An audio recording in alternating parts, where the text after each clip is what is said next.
Helen Wang from the Aris Partner, and I'm Yuyang from Atelier Yuyang Architects. Today, what we'd like to share with you about the YunLu Hotel project is really a story of rural decays reimagined. And to put this story in context, we need to know three things. First of all, it happens in a very unique time in China now. That is to say, it's a time that the economy is slowing down and people are returning to countryside.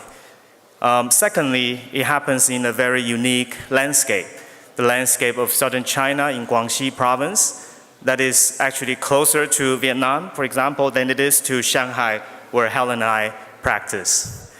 And thirdly, it happens with a very unique client, an individual who simply has a dream, and we'll talk about that in a bit, who had put his entire trust on both of us as architect, designer. So we'd like to start. Just a bit of background about this sort of phenomenon or about to go back to the countryside. This is a very well-known project, about 6 hours, or I'm sorry, about 2 hours outside of Shanghai in Moganshan, a eco sort of themed resort hotel in Moganshan, which really kind of started this phenomenon of individuals going to countryside and built small-scale boutique hotels. But there are other individuals with different sort of angles at this. This is an individual, an artist, a critic who actually abandoned his life in Beijing and moved to Huangshan area into a village and built a bookstore and a small kind of a bed and breakfast and attracting other cultural individuals. Owning is his name, a really famous critic curator, and started with this kind of people of kind of literatis going into countryside, returning to the kind of a rural lifestyle. And this is by a very famous architect, Zhang Lei, who's based in Nanjing, and pretty much used his own effort to finance and to build this kind of series of public buildings, in this case a bookstore, and a series of hotel rooms behind as part of a village. So attracting a lot of media attention. So it was a few months ago on a very highly popular social media in China, and immediately with like millions of viewers and immediately like a hit in the country. So our project happens in this context. We started in 2013 when the client sort of came to us. And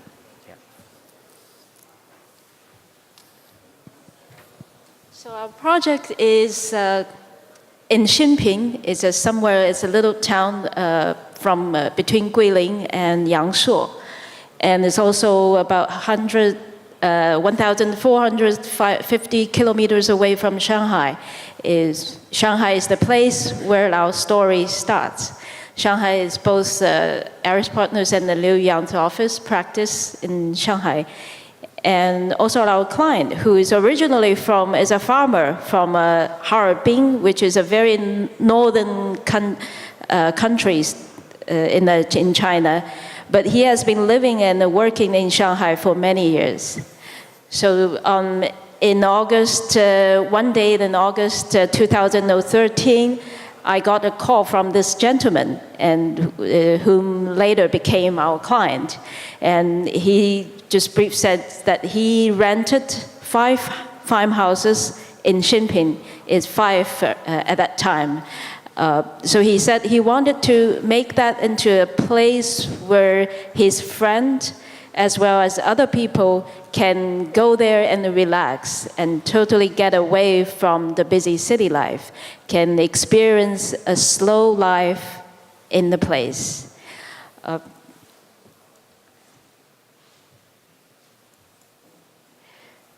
So that's how we started to go there, and it's a site our side, which is about 4 kilometers away from Xinping Old Town. And Xinping is, we didn't know the place before, but after this project, we know it's actually a quite famous scenery place. The Xinping, the scenery is on our backside of the $20 RMB yuan. And this Xinping Old Town, this is the image of how the old town looks like even nowadays. It's very modest, very undeveloped. And this is a beautiful scenery which is well known worldwide, with Guilin Mountains at the background, with fishermen on a bamboo rafter. It's very tranquil, very poetic sceneries. However, this is our reality with all the decays, different kinds of decays around our site. So this was the first moment when we arrived at the site. We discovered, despite the kind of romantic kind of landscape one sees in during the drive from the airport to this place, which is about an hour and a half, when you do arrive, you're faced with this. And certainly no other type of contemporary developments or resorts are in this vicinity. So one starts to wonder what can be done in this place. We go into the few farmhouses that the owner had managed to lease from the original farmer residents. And so these are really the kind of existing contacts, the lane, the small courtyards dividing the various families. And in a way, they are all relatives of the same sort of patriarch from years ago. And of a very typical building material, the mud brick that the local farmers still produces. But then very few new constructions are done this way, even in the local context. So these were all generally of something like 30 to 50 years old at least. But in the last 10 years or so, nobody really builds this way anymore in this region. And this is the moment when we arrived, the approach to the village from the main road. And that's the intervention, the new intervention, with the first building to really indicate something new behind. This was the existing sort of entrance condition. And this is the moment when it's close to completion. Because the road still hasn't been paved at the moment, but the building was nearly done. This was the original laneway that separates two clusters of houses, the farmhouses.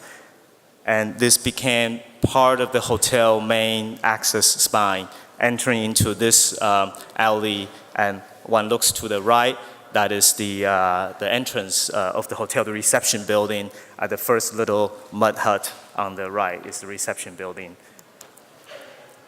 The existing or previous kind of untreated sort of courtyards, untreated kind of fruit tree kind of gardens, but then it becomes the real gardens for the hotel within the hotel context. And in the project, we kept a lot of the majority of the fruit trees and the original as it is. Yeah. That was one of the intent, is to keep as much as we could.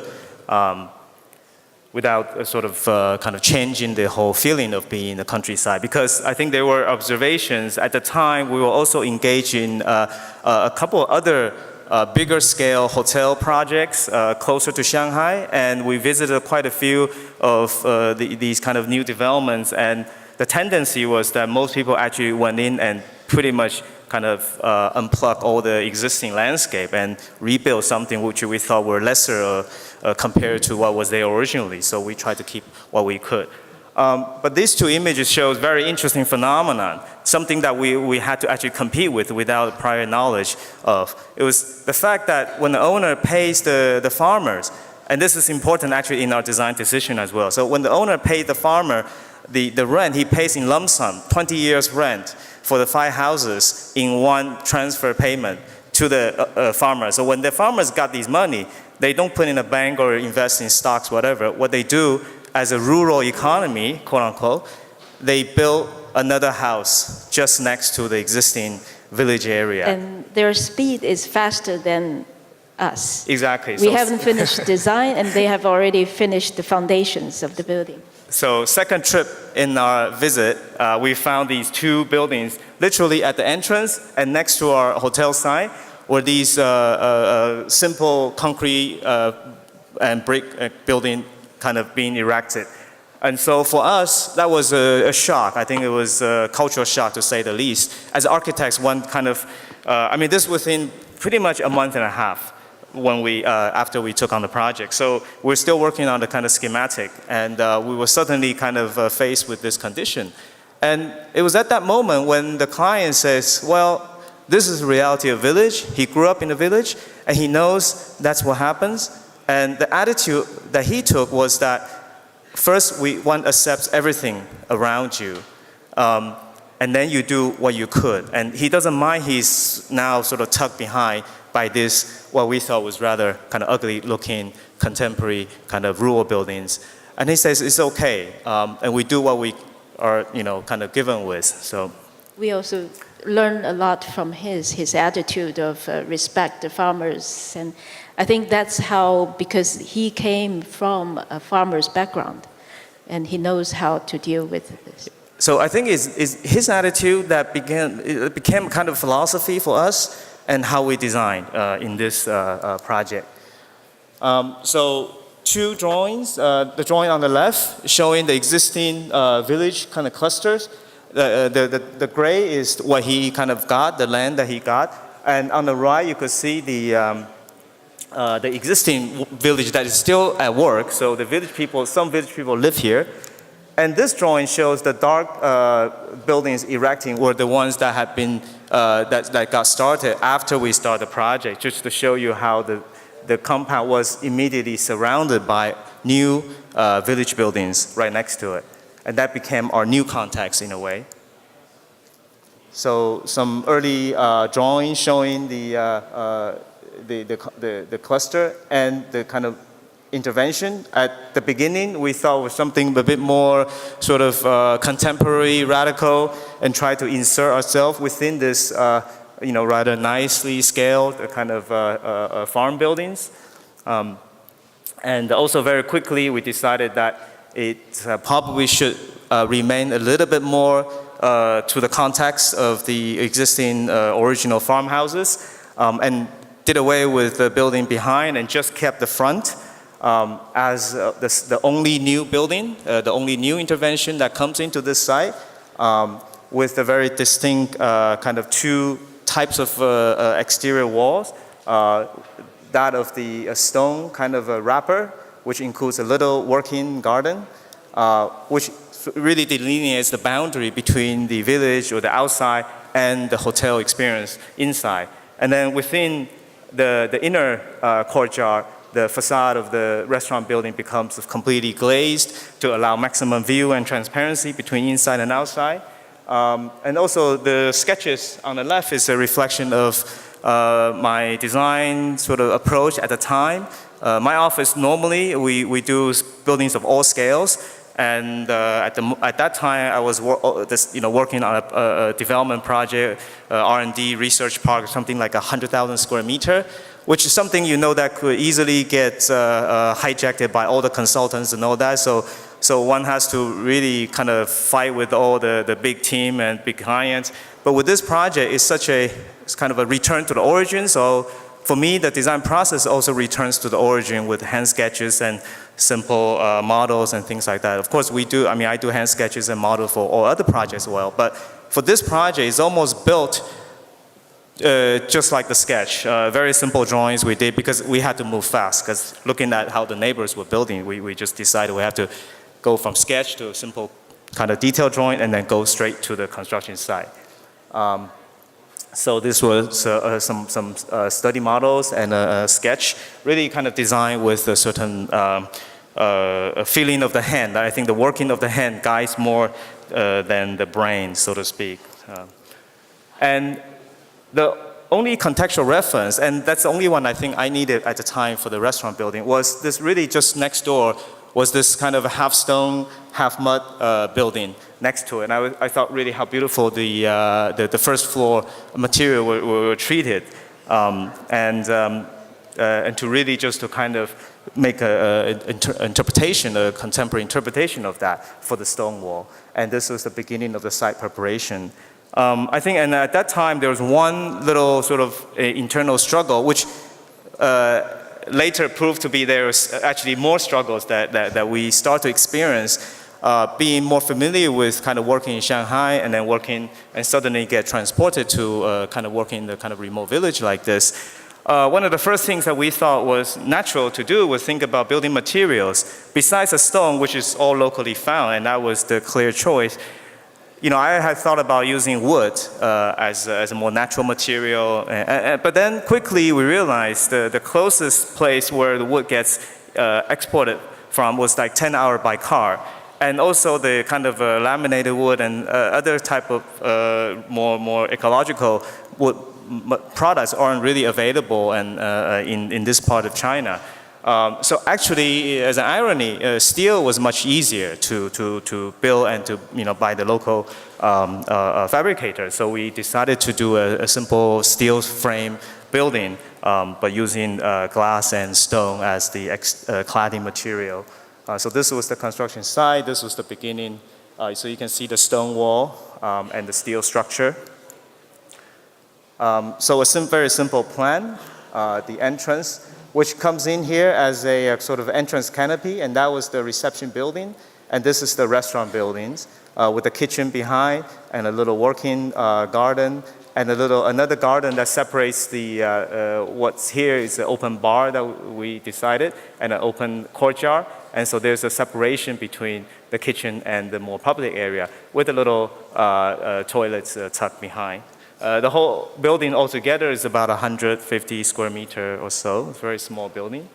And a simple kind of single-sided pitch as a contrast to the more, what we think really is the heart of the project are these old houses that we like to celebrate.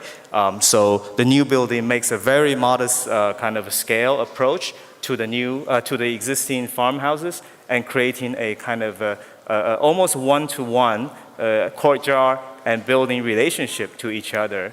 And in terms of this scale, the height of the old farmhouse and the courtyard also about one-to-one. So it's this kind of classic sort of scale equation that comes back in to our design. So some of the process image of the steel structures at work. And this is also the moment where Helen and I had to work very closely, integratedly, because in a way I wanted a certain kind of closeness or the shape of the ceiling reflected to the exterior. And of course, we put a lot of pressure. Our HVAC engineer hates us because we want to hide all the ducts and all that. And because of the low profile of the house, it creates a challenge to order to maintain a reasonable height as well as accommodating all the equipments. Right. But also working in this context, one realizes the lifestyle of people there is really much simpler than those in the city. So what engineers normally think of in terms of providing the thermal comfort and all that mechanically is really, I think the question is much easier to deal with. Once you're in this context, you easily open some of the glazings, and I think most time in the year they don't really air condition this space. So, and this is the entrance canopy, which is done in the polycarbonate material to reflect a kind of a ghosting of the existing, because there's only one little kind of dilapidated structure that we took down was in this exact location of that shape, and we took it down because it's simply too run down to be reconstructed. So, but instead of building something heavy, I decided that it should be something light and easy to build.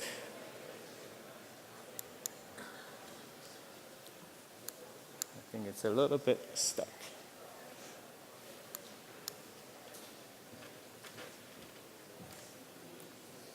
Oh, here we go. Okay, so that's the finished restaurant interior.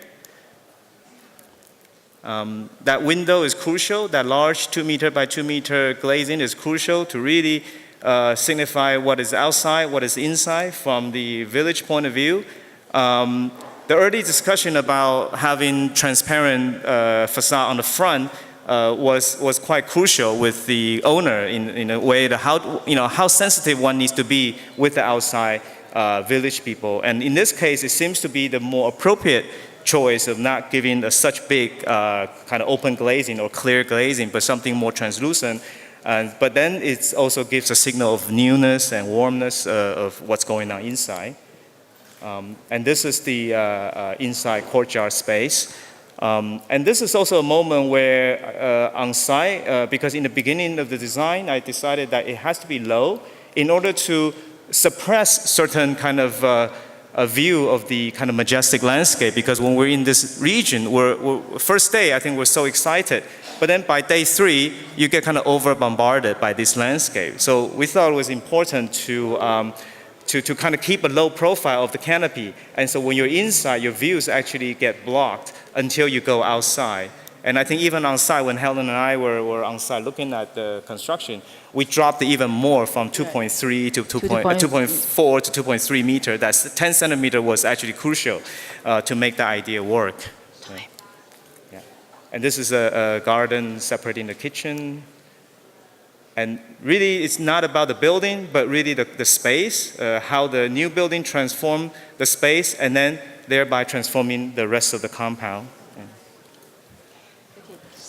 So this is the courtyard, who is we consider as the most public, as all the activities that are happening in there.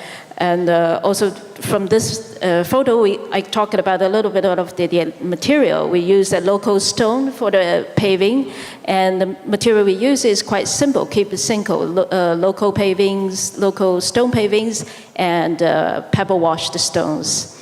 And besides of this courtyard, we have different courtyards. It's more private, more for hotel guest use. And this is the most private courtyard, just for the single unit to use. Okay, now after the restaurant, the Aries partner who came in to do all the remaining 8 old farmhouses, facade renovation, as well as interiors and the hardscape pavings. At that time, the client has already decided to rent 3 more buildings and become 8. So you can see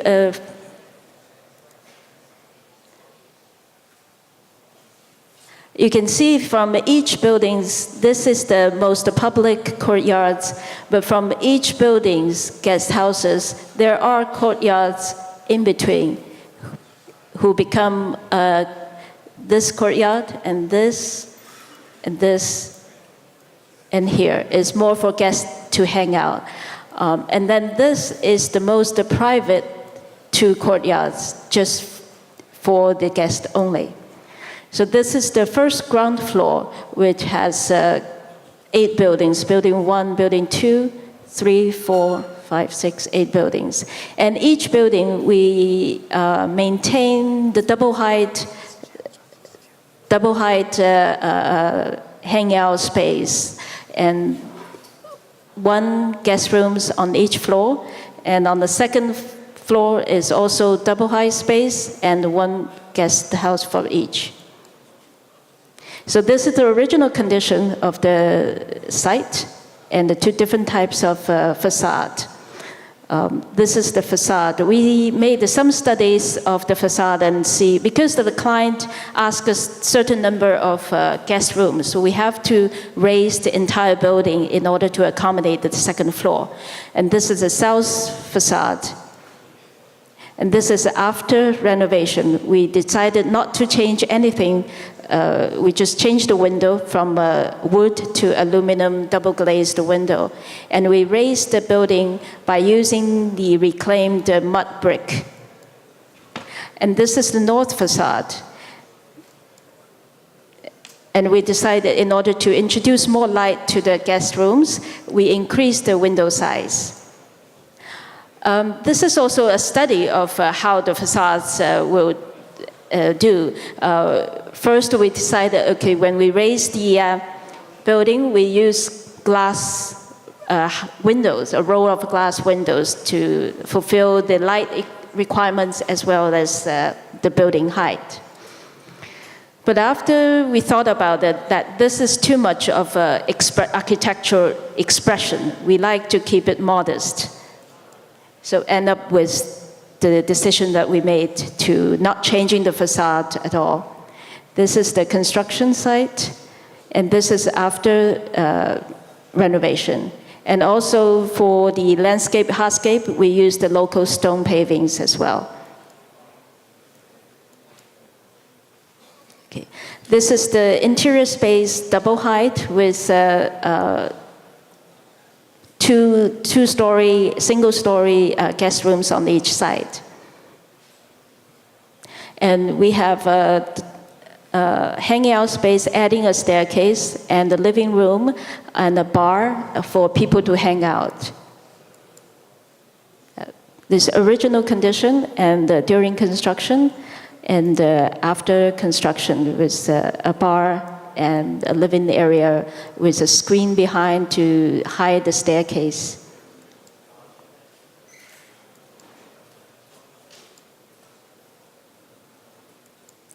So for the entire project, the interior material is quite simple. It's only for wood, cement finish, and gypsum board paint. We like the modest material from the outside, and we want the interior space to be low-key and modest. We want people to enjoy the light, to enjoy the dialogue between the outside and inside space, and to enjoy the different time of the day and the year, how the light casts the shadows, different shadows on different finishes of the materials.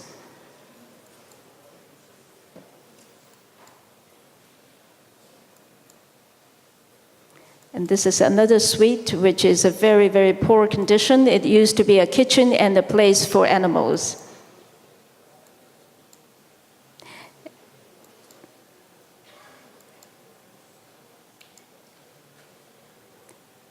Original condition. And this is after we also introduced a bar for people to communicate, hang out, and the guest rooms on the top. This is another type of room that we wanted to keep loose furniture as little as possible, and everything is kind of fixed, just to enjoy the simplicity of the space. And this is a couple of detail with all the different finishes of the cement. It's a rough finish against the smooth, and also with custom design, a simple form of furnitures, writing tables. And the details how new and the old connects, and how we lower the window sill, and stair details. And this is after completion, how different people enjoy the space, professionals, children's, they all enjoy. And this is our great client, who's enjoyed the space very much. He added a lot of flower pots and details to a human touch to the hotel, to the space. And he spends most of the time in the hotel these days. And thank you.